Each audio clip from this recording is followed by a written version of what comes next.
Voilà, on va terminer l'émission avec un sujet encore dont on ne peut pas parler, c'est les vaccins. Néanmoins, je lis cette news, Soudan, détection de cas de poliomyélite liés à une souche vaccinale.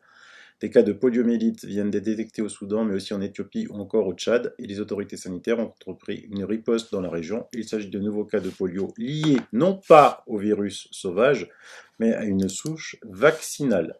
L'OMS avait annoncé mercredi 25 août l'éradication d'Afrique du poliovirus sauvage qui provoque des paralysies irréversibles chez l'enfant, mais il n'est pas le seul vecteur de la maladie. Après des examens génétiques, il s'avère que les nouveaux cas de polio ne sont pas dus au virus sauvage qui est présent naturellement dans l'environnement, toujours considéré comme éradiqué, mais à une souche vaccinale.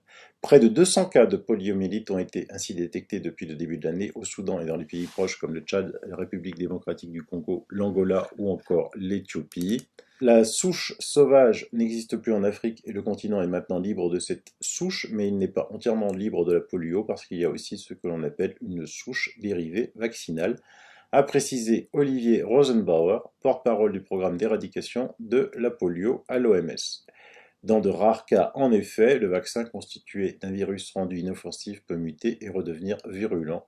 L'utilisation de ce vaccin, pourtant essentiel pour lutter contre le virus sauvage, doit donc, à terme, être remise en question. Tiens, tiens. Bon, heureusement que c'est l'OMS qui le dit et que c'est pas situé à notre part, parce que sinon, je serais censuré.